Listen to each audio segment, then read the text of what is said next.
Hello, everyone. I am Claudiu Murgan, the host of the Spiritual Inspire podcast. Please subscribe to the channel, leave a comment, like it, share it, and visit our websites for more information. My guest today is Garifuna Duchess. She comes originally from Belize. Garifuna, thank you for joining me today. Thank you for having me. It's my pleasure. So I hope some of the Nagutus in your life are with you today. And if so, I respectfully bow to them for bringing you to this point in your life. Thank you so much. Thank you very much. And as I mentioned before, you are from Belize, and the mantra there is no shoes, no shirt, no worries. Am I correct? Absolutely. I'm from a Central American country called Belize. It's the only English-speaking country in that region, and heavily colonized by the British. So there's a lot of still the remnants of that exists within the culture. But I am a Garifuna and of African ancestry and an intermingling of Arawakan and Amerindian, and that was how Garifuna people came to be. Yes, and in fact, I visited Belize in 2015, I think, wanting to start a business there, maybe retire there, and thinking of generating some revenue before I was making the retirement move. It didn't pan out the way I wanted, but I traveled within the country for a bit. I went up to Corozal and around Belize City. So I enjoyed the time there. Okay, great, great. Yes, I was there myself for the last roughly 2 months, and I got back, so I'm readjusting again. So let's start by talking about how you fell into the position you are right now and why the ancestor chose you to become aware about the tradition, even at a deeper level, and how hard it was for you to surrender to what they were trying to achieve through you. Oh my, that's such a good question. It's a loaded one, but it's a good question. I would say that my life unraveled and fell apart roughly in about 2015. Everything that I knew in my life was unraveling. There was a lot of chaos and upheaval. And at that time, I did not know that I was starting the awakening process. And so in the midst of that, there was a catalyst for what would eventually be an extenuating circumstance where I got sick. And during that illness, it was very prolonged. I would say it was roughly about 6 months. I was having this intractable pain because from the fibroids that I had. And ultimately, into the following year, which was 2016, is when I actually start hearing the voices. And in my first book, My Spiritual Journey, A Symbiotic Relationship with My Ancestors, I chronicle hearing the voice of a woman who I couldn't see in a room at 5:30 in the morning, but I could hear her so clearly, like you and I are having this discussion. And that would be the beginning of this introduction into a world that I knew nothing about, that was very foreign to me. Although I was born into this culture, I mean, I knew the fact that I was a Garifuna, but I didn't know much more about spirituality. And so that would be the introduction to this, like I said, this new world. And eventually, a lot would happen that would unfold and would change the metamorphosis and change the metamorphosis and the trajectory into where my life was going to go. And again, you are not the only women in your lineage. So were you told why you were choosing um, to move forward with your ancestors' knowledge? It's a very taboo Okay. topic. And so in our culture, it's no different. Um, while at some point we knew that there are people out there who possibly could help us, it wasn't like they were actually volunteering to. And it was delicate, and you had to do this dance to try to find someone who would be willing to step up. Here's the thing. What would eventually happen is that I would hear people telling me things that I needed to do, but because of the paralyzing fear, and I didn't understand, I thought maybe it was delirium and all this other stuff happening. Um, that it was creating a lot of um, aggravation in my life. And my mother, she was beside herself because she didn't know what to do and tried to fix it. Ultimately, I would meet a cousin of mine who is actually on the spiritual journey, and she's what they call a onagle, which is a spiritual messenger. And she had her own journey long before I did, and starts telling my mom that she needs to get a hold of me because she's got messages from me from the other side. So that was kind of where the ice starts breaking, where they're actually, you can see, and this is all looking back, you can start seeing them put people in my path who would ultimately help me get to where I need to go. Yes. And you also mentioned that certain things are taboo, and you mentioned that in the book as well. You don't divulge every single step of certain ceremonies. So Mhm. the books were written for whom exactly? For the Garifuna uh, people in Belize and in Honduras, or for everyone else who wants to listen and open up their heart to new traditions? Yes, the book was written for everyone. I wrote the book with that mindset. Um, it obviously it would be a um, certain people from a different community probably who would have a lot more need to want to know. But the way I wrote the book, I tried to share as much as I could with explanations, give I spoke in our native tongue, did a lot of translations, and also gave there was a glossary specific for that to give you know, what the terms meant, and to really try to take anyone along as far as they could go to understand or capture what I was trying to convey. I thought that was important. Yes, beautiful. And correct me if I'm wrong, the initiation took place in Honduras. So Yes. why exactly you were driven, you were called to do all this in Honduras and not in Belize? Well, when our ancestors were exiled from St. Vincent and the Grenadines, they were taken to a remote place on the island of Roatan, which is in Honduras. And eventually they would settle in another place called Punta Gorda, which is considered the first Garifuna settlement in the region in Central America.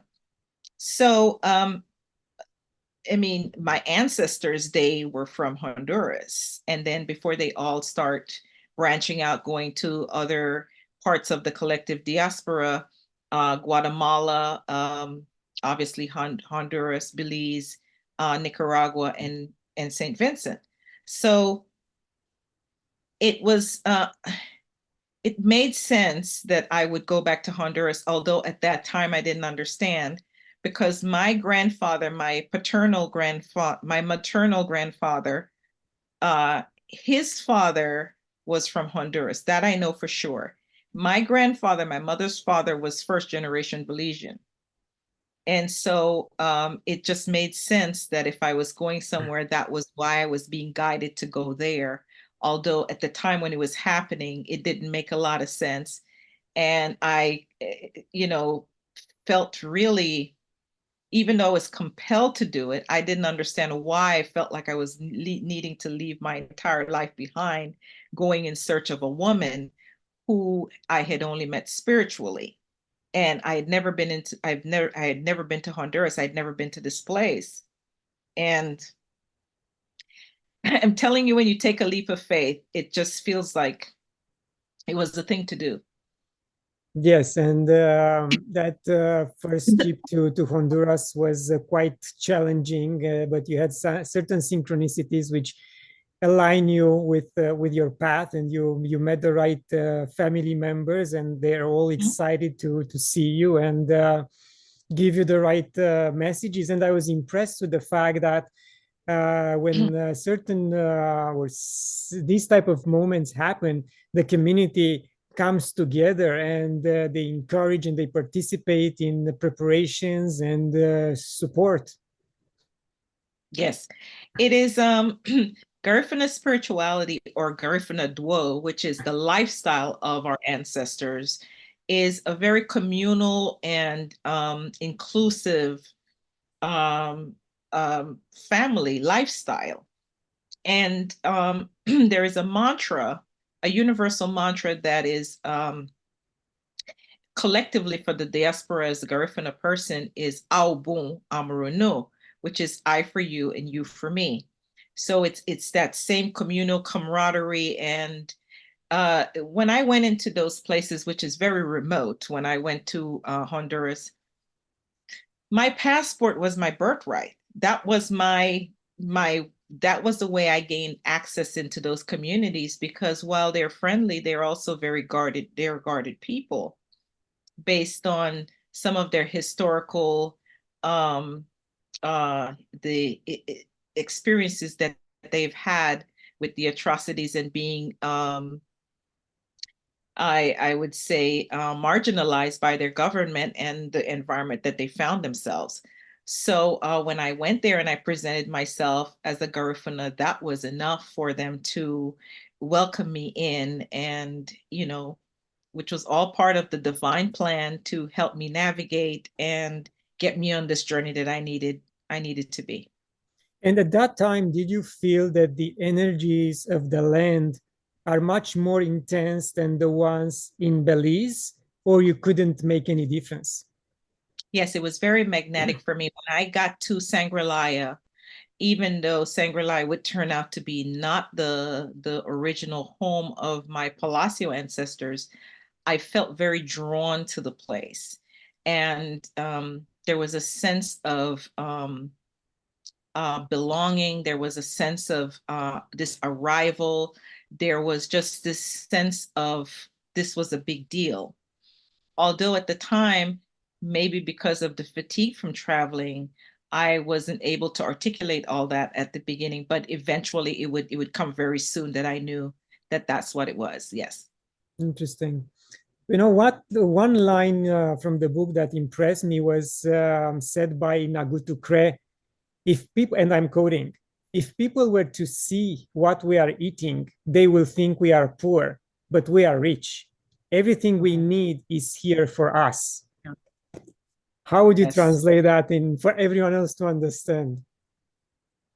That is absolutely true, because our people lived off the land, and they had this deep relationship with, whether they were in the farm, if they were cultivating in their own backyards even, or if they were going to the sea. One of the things about my if I think about the history of my ancestors, they went to farm with very little, maybe a machete in their hands. I don't think they had people who had shotguns, unless you were really a hunter and that's what you did. But they went to the farm, and there was never really anything catastrophic historically for years, for decades. That would never happen. And why was that? Why weren't people dying from snake bites and all this other stuff? Because our ancestors had a reverence with the land, and they had a respect for it. And in the end, the land would protect them as well. The same for the sea. The boats were very crude, and they were just a dugout boat, and they would go out to the depths of the water. And, what would happen to a fisherman? He would just retire because he was of a certain age. Yes. But he served his community well. He served his family well. anything he brought for it wasn't only for his home, it was for his community. And so I realized when I was especially writing the second book, I realized that there was something to this that was much more deeper.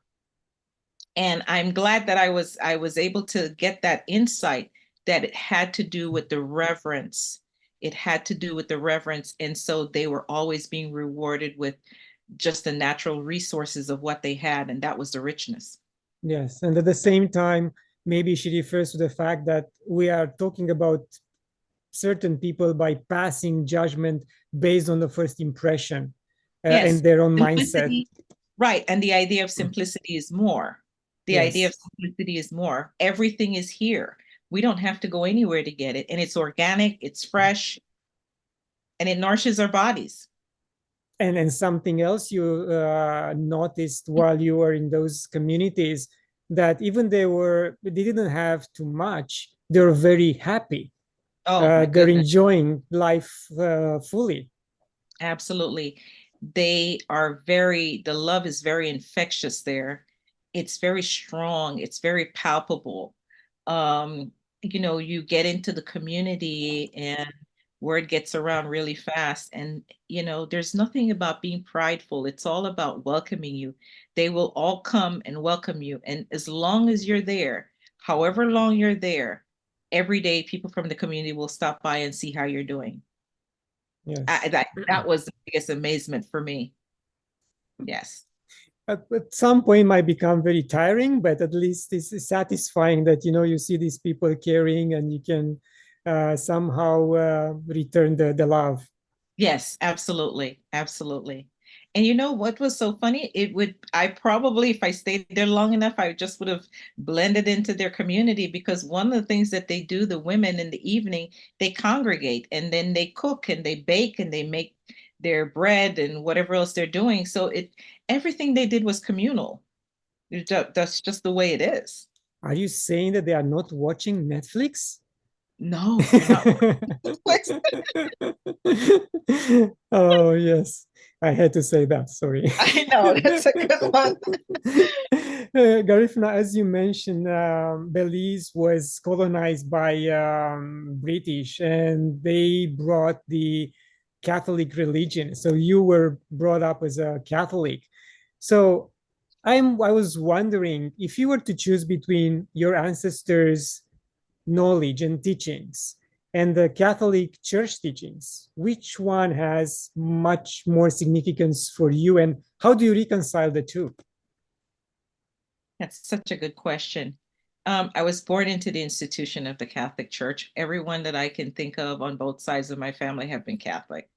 Uh, but believe it or not, Belize is Anglican is the official religious preference of the country. But it's maybe about 80% or more of Catholicism is the dominant religion. Um, with the awakening, going through the awakening process in this spirituality, came the idea of questioning everything, questioning the core of your beliefs, questioning everything that you knew that you had been taught, questioning the ideology of your own existence, questioning everything. And with the upheaval and with all the chaos and all this other stuff that's going on, you will you will have to search deep to find your answers. And sometimes you have to venture out to find your answers. So your mind, that opens up a lot for you, and you're willing to consider other options more than what you've been told. And I keep saying the more I awakened, the more I became what they call a cafeteria Catholic, because I start having this conflict with the religious experience that I was having, and the only religious experience I'd ever known, and being born into this institution. So a cafeteria Catholic is someone who basically you have the concept of taking your tray, you go in the cafeteria, you take everything you want and you put it on there. And in my mind, I figured, well, I figured out a way to reconcile this whole thing. I can have my religion and I can still have my spirituality. But it didn't it wasn't long before there was much more banter within myself. And so it was like what was on my tray. I didn't want to eat it either. So then what? What do I do? Here's the thing. I found that spirituality supports more of my existence, and it supports more of my ideology as I've evolved.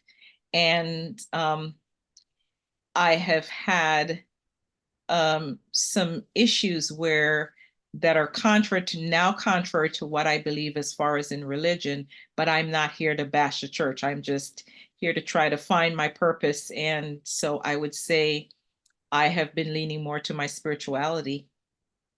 Yes, very interesting, because that change you just mentioned has to come from within the church, in my opinion, at least. If we want to see a change, it has to come from within. The same way we say, if we want to change ourselves, don't look outside, look inside yourself to change, Yeah. and then the environment around you will change as well. Mm-hmm. So I think the same principle applies to an institution like the church, and you said it nicely. Mm-hmm. Yes, thank you. It continues to be an evolution for me, because even though I feel like I've made some conscious choices, I'm indoctrinated. So, and that's not going anywhere. So I'm still tied to a lot of the ideas. I understand every ritual, every rite of the Catholic Church. I've been in it from the day I was born. Um, you know, it's funny because um, I'm mindful that even in Garifuna Spirituality, there's so much of the Catholic experience that has been included or woven into the fabric of spirituality. For example, they use angels and saints as deities to do intercession for prayers. Rosaries are being done in the Dabuyaba, which is the ancestral home. So there's a lot of the church. You can still see so much of the church has infiltrated the spiritual experience. Yes. And again, in my opinion, the core teachings, let's say Jesus's teachings from the New Testament, those, if understand properly, make a very good example for living a decent, ethical, fulfilling life. It's Yes. just all the other customs which I personally don't understand, and they were made up. They Mm-hmm. don't come from these teachings. They are just made up by this institution, so they keep people busy. Mm-hmm. Absolutely, I would agree with that. I would agree with that because, you know, we have once we understand that obviously religion and spirituality are not the same. One of the things that I find now religion to be very limiting, and it's very fear-based. If you don't do this, then this will happen. Brimstone's going to fall. Damnation's going to happen. That's really the story. What they perpetuate. That's what they teach. And in spirituality, it's much more peaceful. It's about going within yourself and meeting parts of yourself and understanding that the universe is here to help us along and to serve and to have that oneness with nature, with the creator. It's very different. And it's all about love and peace. Exactly. And I cannot tell you how many of my women guests carry these scars generated from or based on religion, because the families were very strict. They wanted them to go to the church, and they had this idea that if you don't do this, you're going to be punished. God will punish you. And they carried all this trauma throughout their early 20s, maybe late in their 30s, and they had a hard time getting rid of it and coming back to surrendering to the real God, to the love and acceptance. Absolutely. And that's not great. Mm-hmm. It's it's it's it's I think it's kind of one of the universal things that you will face if you're person who's trying to find your way and try to get out of that maze from religious or organized religion, that institution, because all organized religion obviously have their drawbacks. And it's almost purgatory in a way.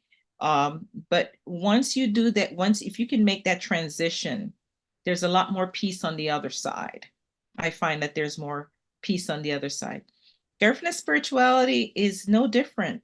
The Garifuna community is not exempt from this, because there are a lot of people who refuse or reject the idea of spirituality because they can't find a balance if they're more religiously inclined, and they're more you know they're aligned with the church. So having to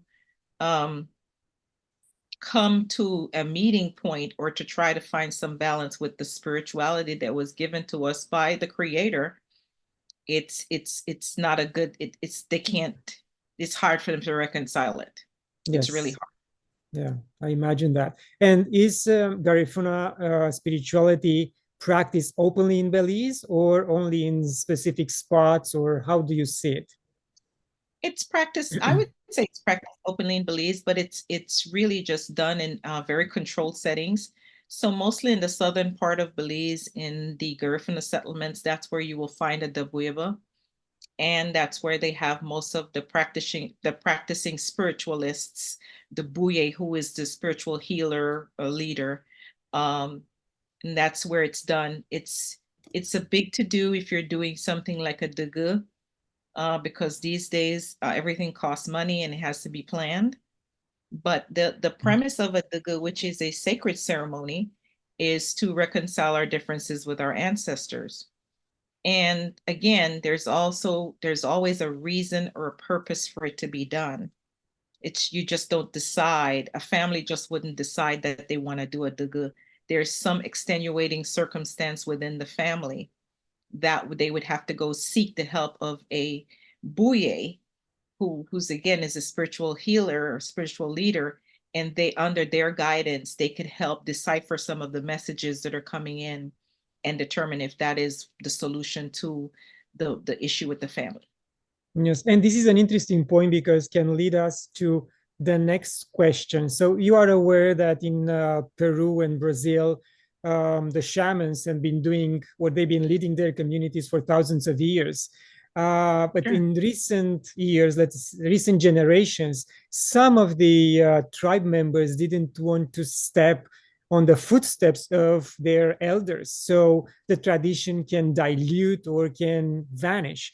So even if they were colonized and they were brutalized by the Spaniards and the Portuguese, these days, these shamans are so open to share their knowledge with the outsiders, with the Westerners.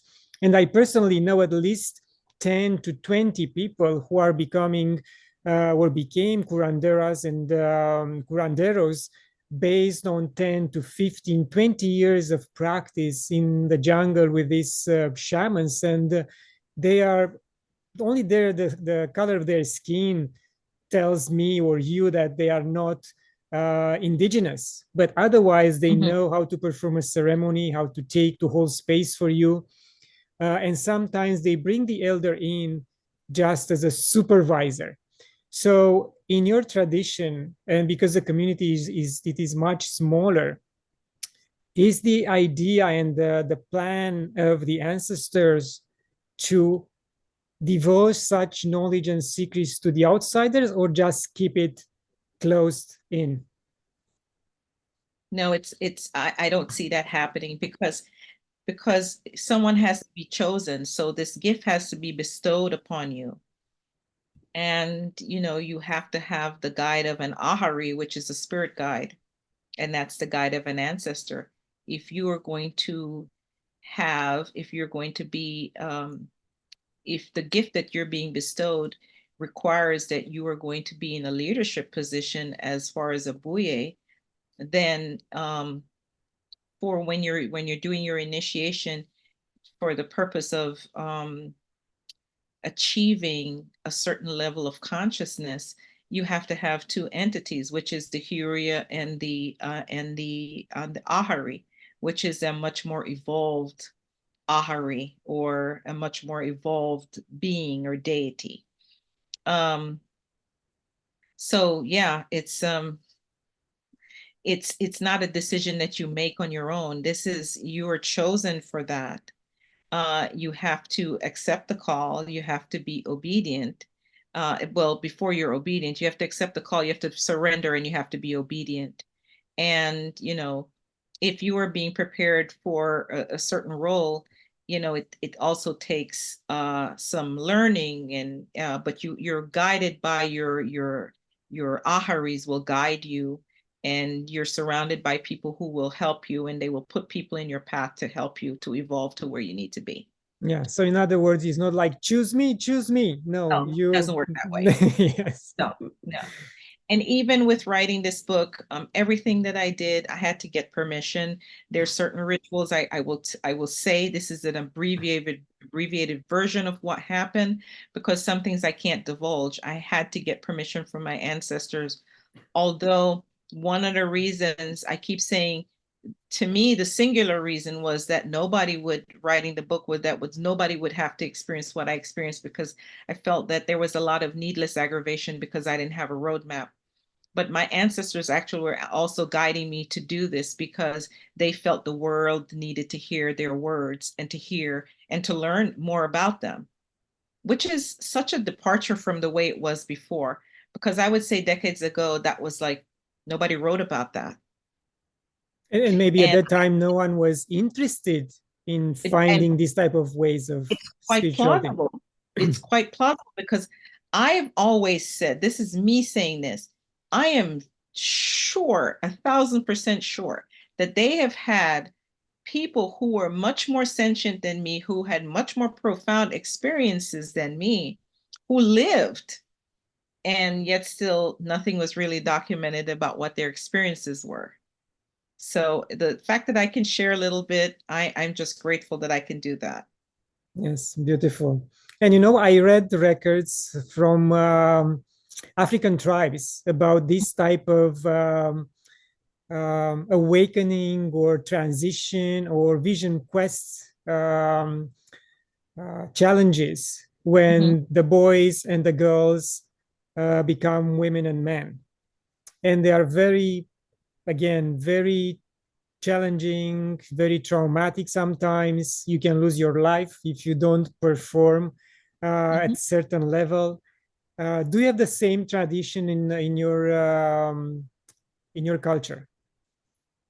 Well, the call to obedience is a big part of the experience, and it's just like the idea of the awakening. It's not what the mass media makes you think, that it's the fancy yoga pants, and a bunch of crystals, and people are just sitting in a corner, trying to find their higher self.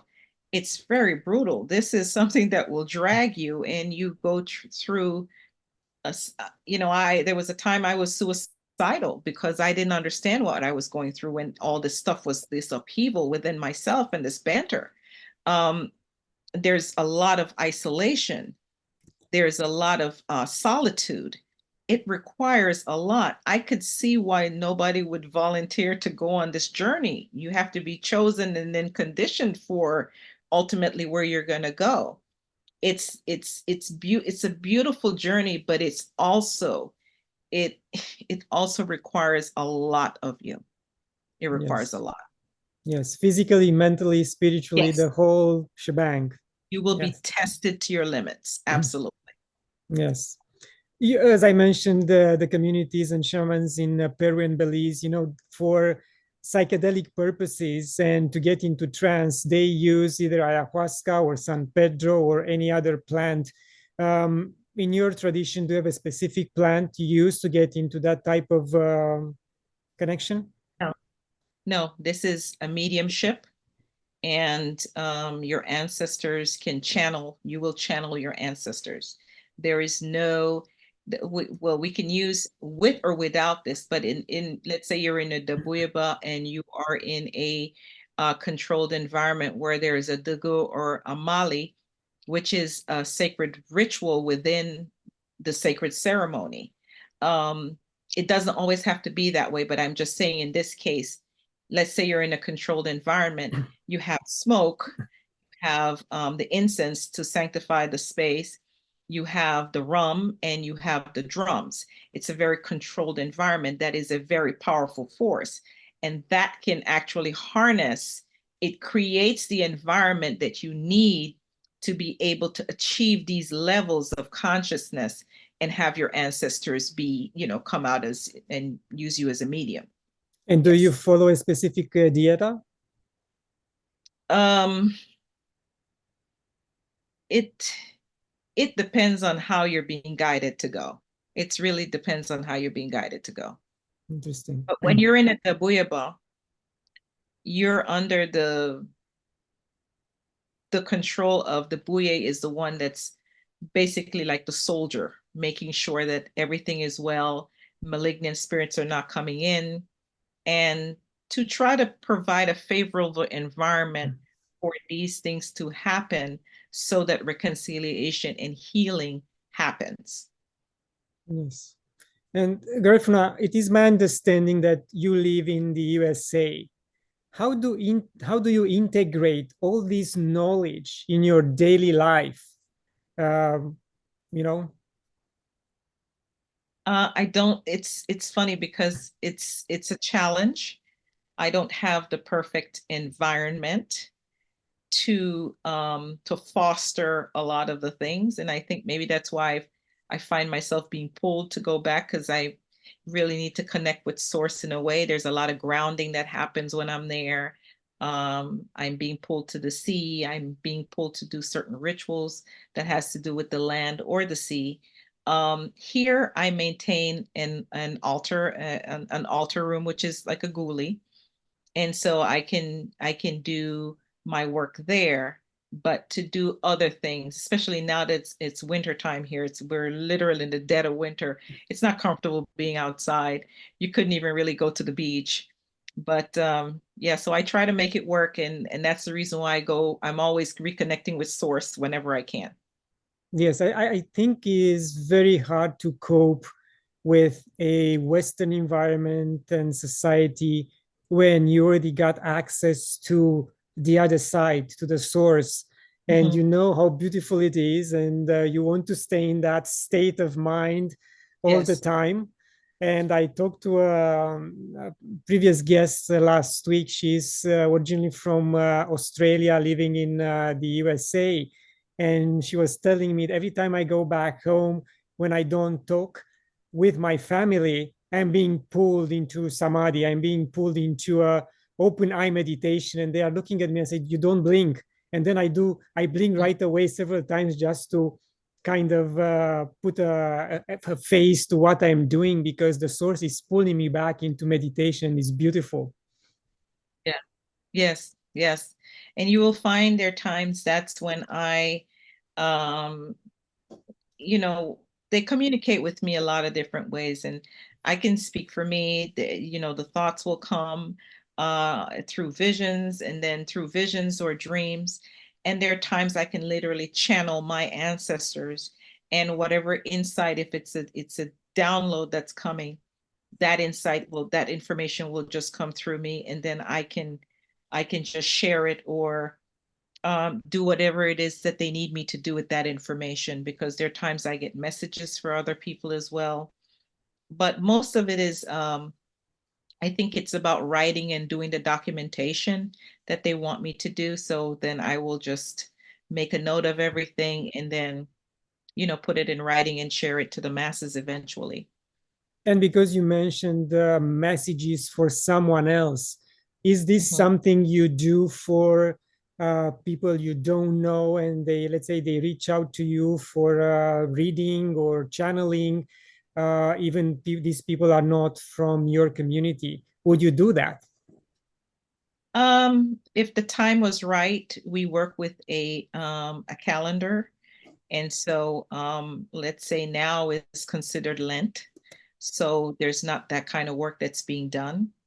until after Easter, and that's still another 40 days after Easter. I do help people with channeling messages if I need to, but somehow I don't feel like that's the primary thing that I need to do. But if someone asks for help, I will help them. Thank you. And going back to the knowledge you are getting from your ancestors, is that mainly plant-based knowledge, or there is beyond what I read in the book? Of course, whatever you can share with us. Yes. Yeah, mostly plant-based. It's their use of a lot of herbs or bark, trees. The jungle, I call it the jungle pharmacy. And that's pretty much the core of what they will teach you. There are also times that they might give very specific instructions. Let's say someone is ill. They will tell you that person needs to go see a doctor, but in the meantime, they can do X, Y, and Z. And they may offer something as far as a support that's plant-based, but they will recommend that you need to go and seek help. Interesting. I know Belize has beautiful sacred sites and stepped pyramids, and I visited the one in Corozal. Have you had the chance to revisit these sites with a new perception after the awakening process and see what type of energies you are going to find at these places?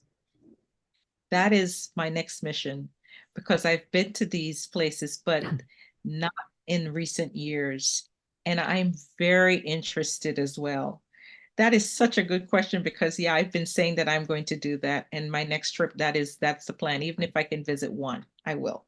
Yes, and I know Aberg is key is one of the most beautiful islands in the region, but is fully populated with expats.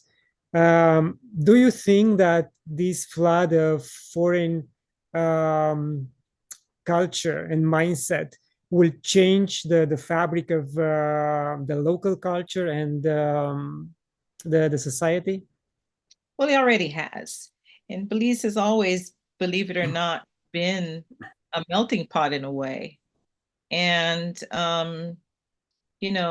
we're well aware of all the changes and, the 21st century. Here's the thing. There's also a call, like within our community, for us to um, find a way back to the culture, to sustaining the land, to cultivate the land, to harvest the land, to uh, fish, and to use the sustenance of the sea. There is a call for food security, but and this would be actually for everyone as far as food security, because now 90% of probably the world is buying food. We're not even growing our food anymore. Yes. And so there is a call within our community. I would strongly, recommend that whoever who have land, to be able to plant their food and cultivate the land so that they can have food. Because that is going to be, I think over time, that is going to be actually the key for our longevity as well, is to going back to that simplicity and having organic food, getting Yes. rid of all that other stuff. And I know northern Belize in the Corozal area has thousands of acres of sugarcane land and some corn that can be turned into this other type of agricultural production. Yes. And some of the land is foreign owned, but again, you can take it back and grow food if that's the desire. Yes. Yeah, if that's their desire. In the South, where most of the Garifuna settlements and the communities are, people have land. They just have to cultivate the land. They just have to want to. There's land there. Yes, I personally was so close to buy 400 acres of land in Corozal. Oh, wow. Yeah. Yeah, it didn't go, it didn't pan out, but I was very, very close. And Oh, wow. as I mentioned, I took a trip in 2015 and drove around for a bit. Okay. What can you tell us about your second book, which is going out on March 10th? And that's why we do this interview. Will be posted on the same day with the launching of the book. Oh, wow. Yes, My Spiritual Journey, A Knowledge and Guidance, Volume 2, is my second book. And this book explores the idea of a dimensional shift, which is a couple chapters in. And so it talks about death and the insight about what I had gained about understanding about the spirit and the body being housed in one in a unit, which is vital for our physical experience and what happens once we transition. The book has a lot of other insights. It shares history about certain ideas of encounters or certain things that may have happened and how it came to be. It has some history in it, just factual history. This book is loaded with a lot of information. Of course, it still has some of my actual encounters with my ancestors. That's also chronicled in this book. Is it going to be a third book as well, or will be a book on a different subject in the future? I don't know. I have other projects that I want to do, but if there's a third book that opens up, I will certainly do it because I actually look forward to sharing. Because I feel like, I feel like I'm making a difference in a positive way to help people because I had this one lady contact me and nobody in her family believes in spirituality. And she didn't ask to be this way. And she was having these experiences. So she said she was so grateful for the book because then it really helped her life because she couldn't go to her family to solicit that support because they were just so religious and they wanted nothing to do with spirituality. So I feel like it's my life's mission to do whatever I need to do to uplift people and to help whichever way I can. Yes, beautiful. And I would like to add a call to action here because we talked about Honduras and the fact that you had your initiation there, and you mentioned the schools in these villages, which were pretty much non-existent. They're in buildings which were ruined or in a very deep state of Yeah, they're dilapidated. Yes. exactly. Mhm. So for those who can help with a little bit of donation, maybe we can put something together to rebuild this school. So please reach out directly to Garifuna and see if you can chip in any donations. Thank you. Okay, thank you. Appreciate that. And then we can definitely find the organizations that are down there and get that to them so they can assist. Yes. Garifuna, what is your perception of divine God universe now with this new state of mind you are in? I feel like our existence is I believe that there is a higher power, there's a creator who is responsible for our existence. I also feel like there's so much within us that we can harness, that the universe, everything is that we need to achieve our successes is already within us. I firmly believe that. That was also part of my insight that I shared in this new book. And so I believe that the idea of God and the creator is much more closer to us than going somewhere and in search of it. Yes, indeed. I agree with you. As we are approaching the end of the interview, do you have any final thoughts? I wanted to read a little excerpt of my book, if you don't mind. Please. This has to do with the dimensional shift, which is chapter 3 of the book. My spirit guides have given me knowledge about this process. The body and spirit are two separate entities necessary for life. Though they share the same space and home for a time, in the process of death, the spirit becomes the primary entity when the physical body expires. Therefore, the spirit separates from the earthly body and starts its eternal journey by transitioning from the physical to the spiritual plane. Understanding this process was initially overwhelming, but was necessary to gain a deeper insight into what happens during a dimensional shift. The idea of death is often met with fear, as it can be a dreadful thought for many. This mindset often feeds fear and can lead to suffering before transitioning. Other times, the suffering process is necessary to clear the path for a smoother transition. Although there are various factors and elements contributing to prolonging the transition process, including unresolved negative influences, trauma, regret, karma, and being suspended in between both realms, it is crucial to keep in mind that feeling the idea of losing control or losing the battle can force loved ones to try to hold on in agony to the process itself.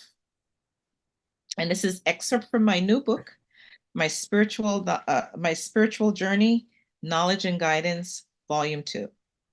Thank you very much. And indeed, sometimes we want to hold on to those dear to us that are on the step of passing on the other side. And we are not doing always a good thing, pulling them back when their soul wants to move forward. So we have to understand. Yeah. Yes. Yes, absolutely.